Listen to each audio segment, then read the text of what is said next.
그 흥부전 우리 또 이거 흥부.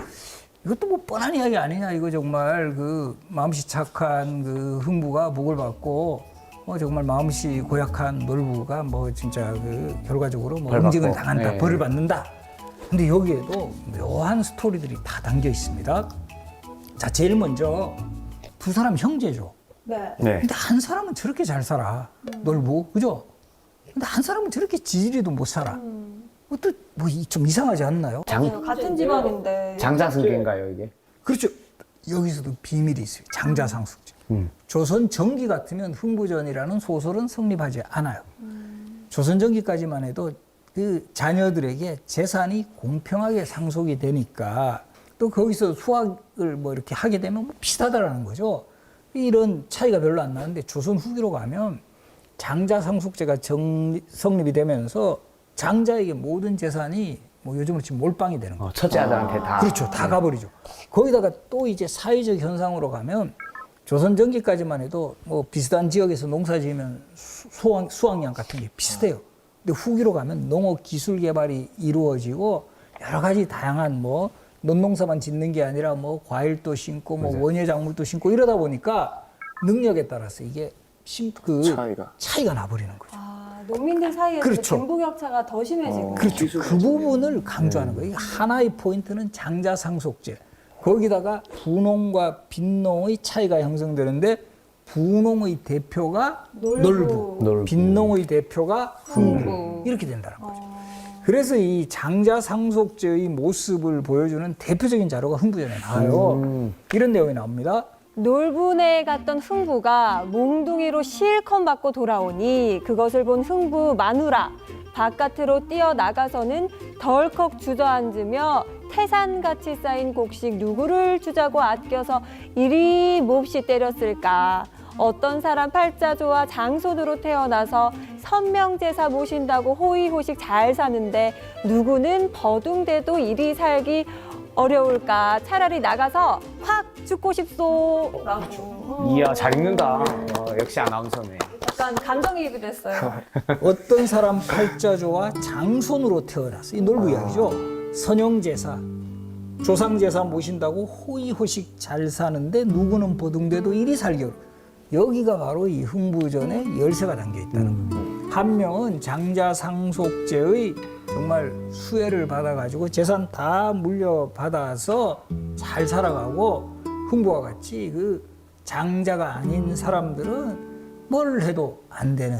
그리고 이 소설에서도 극적인 요소를 가미하기 위해서 또 흥부는 또 그렇게 자식이 많아요. 저는 그게 부양가족. 조금 물론 이제 둘째로서 억울한 것도 있겠지만 자식을 많이 낳아도 너무 많이 낳잖아요. 네. 그거는 조금 화가 나더라고요. 답답하더라고요. 무책임한 거 아닌가. 그러니까 그 시대도 좀 더 과장적으로 해서 안 그래도 못 사는 사람이 이제 그 자식까지 저렇게 많아서 부양할 능력도 안 되면서 그런 부분에서는 이제 흥부라는 캐릭터의 문제점을 지적하는 그런 그 견해도 요새는 존재해요. 그러나 이제 그 시대 사람들은 그래도 흥부에 열광을 하죠. 왜냐하면 장자는 어쨌든 한 명밖에 없어요. 근데 장자 밑에 차남들은 여러 명 있잖아요. 많죠. 그러니까 이게 이 소설 또 놀부를 주인공으로 하면 이게 안 읽혀요.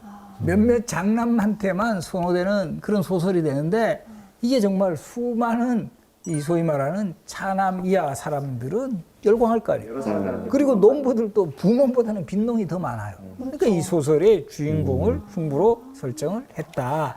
또 이거는 사람들이 별로 주목을 하지 않은 내용인데 박을 타는 장면 슬근슬근 톱질해서 나오죠. 그죠? 근데 톱질한 것까지는 다 알아. 근데 거기서 뭐가 나온지는 잘 몰라. 금은보화. 쌀. 지금 기록에 보면 죽은 사람을 살려내는 환원주, 소경 눈을 뜨게 하는 계안주, 벙어리 말하게 하는 개언주를 비롯해서 불로초, 불살.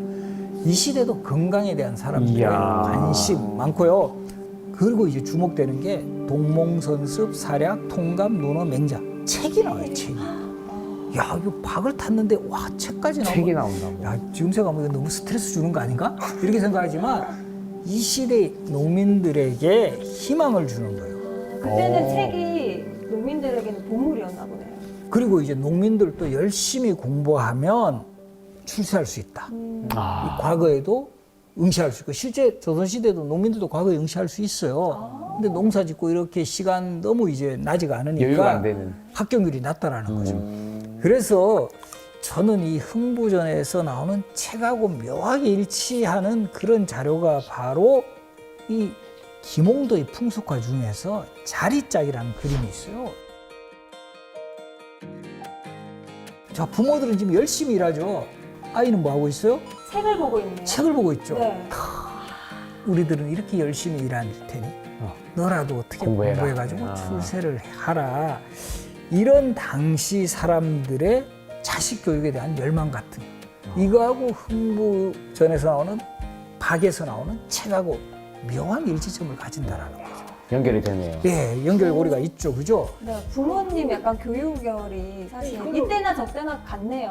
지금 우리 시대하고도 흡사하고 우리 예전에 한 60, 70년대 정말 부모들은 뭐 가진 그 험한 일을 하시면서도 자식 교육을 위해 가지고 맞아요. 헌신했던 이런 모습하고도 오버랩되는 장면들이에요.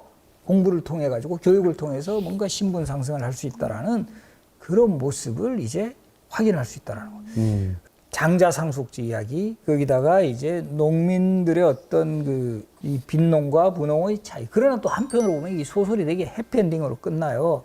흥부도 놀부를 용서하고 결과적으로 이 계층 간 갈등 없이 고르게 좀 잘 살아보자. 착하게 살면 뭐 복을 받는다. 갈등을 해악으로 넘기는 그런 기지. 그리고 또 많은 사람들에게 또 흥부와 같은 그런 대박을 기대하는 또 이런 심리가. 나도 언젠가 흥부처럼 이렇게 힘들어도 뭔가 기회가 올 거야라는 그 희망의 메시지를 주었기 때문에 지금 또 우리에게는 또 영원한 고전으로 남아있는 소설이 흥부전이다. 이렇게 해서 이 흥부전을 또 마지막으로 해서 이 고전 소설에 담긴 우리 역사 이야기를 제가 소개해 드렸습니다. 와. 근데 저는 사실 쭉 들으면서 궁금했던 게 있었어요, 예. 선장님. 이게 작자 미상인 고전도 있지만 작자가 분명한 소설들도 있잖아요. 뭐 박지원이라든지 허균이라든지 그런 분들은 사실 지금은 책을 내면 그에 따른 수익이 있잖아요. 예. 혹시 그분들은 되게 이렇게 잘 팔리고 막 사람들이 열광하고 이러면 수익도 있으셨나요? 근데 오히려 최수의 솔공찬전도 금서가 됐다 그랬죠. 우리 박지원의 열알기도 금서가 돼요. 오. 왜 그렇게 되느냐 하면 그 시대 사람들에게는 상당히 이제 뭐 정말 통쾌함 같은 걸 안겨줬는데 박지원은 그 당시에 정말 그 소위 말하는 엄청 엘리트 그 지식인이면서 문장을 너무 쉽게 썼다. 너무 요즘으로 치면 토속어, 비속어까지 막 쓰니까 그 당시 왕이 정조인데 정조대왕께서도 이런 게 유포되면 좀 사회의 질서를 문란시킨다. 이렇게 해가지고 사실은 박지원에게 반성문까지 요구를 했고요. 그리고 이게 한동안 금서가 돼요. 그러다가 이제 이 거의 그 박지원 열알기가 유통된 지 거의 한 7, 80년 만에 다시 이제 그 재평가가 되면서 널리 퍼지고 그러다 보니까 자연스럽게 이분들이 뭐 인세를 가진다라든가 그렇죠. 네. 그분은 힘들게 그렇죠. 됐고. 오히려 또 핍박받을 수도 예, 있겠네요. 그렇죠. 히트 쳤는데 반성문 써라. 이러니까. 알겠습니다. 그러면은 오늘 고전소설로 재미있게 역사 아는 시간을 가져봤는데 우리 선생님이 오늘 강의 한마디로 딱 정리를 해주신다면 어떻게 정리를 할 수 있을까요? 고전 소설을 알면 역사가 보인다.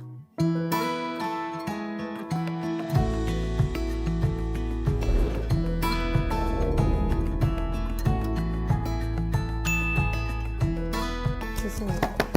자, 두 분 오늘 잘 들으셨나요? 특히 인욱 씨는 중간중간에 봤던 드라마나 네. 영화가 굉장히 반가웠잖아요. 그렇죠. 네, 어떠셨어요? 사실 처음에 시작하기 전까지만 해도 되게 어려울 거라 생각하고 긴장을 좀 했는데 너무 재미있게 잘 설명해 주셔가지고 저는 처음부터 끝까지 다 재밌었던 것 같아요. 오늘. 네. 그러면은 최애 작품 하나 꼽아주세요. 저는 한채영 씨가 나오는 그거 쾌걸 춘향 아니고 춘향전인 거 아시죠? 네, 춘향전. 네, 네. 쾌걸 춘향이라고 하면 안 돼요. 그쵸. 가서 경환 씨는요? 이제 작가들이 직접 봤던 것들 혹은 이 시대상이 반영됐던 그 마음들이 이제 있다는 걸 알고 나니까 이 작품을 똑같이 봐도 다르게 보일 것 같습니다. 네. 되게 분명히 이제 뭐 자녀분 있으신 분들은 뭐 물론이고 다 이 집에 고전 소설 한두 권은 꼭 있을 겁니다. 네. 그걸 다시 꺼내서 한번 읽어보세요. 그럼 훨씬 요 대목이 바로 이런 내용이구나 하는 그야말로 집에 지금 이렇게 한동안 좀 방치했던 고전 소설에서 보물을 찾는 그런 작업이 되지 않을까 이렇게 생각합니다. 좋습니다. 사실 오늘 진짜 우리가 흔히 알고 있었던 고전 소설 속에서 재미있는 역사 사실들을 파헤쳐보는 시간이었습니다. 그럼 다음 항에도 우리 기대 많이 해주시기 바라면서 인사하고 끝내보도록 하겠습니다. 찾아라 보물지도.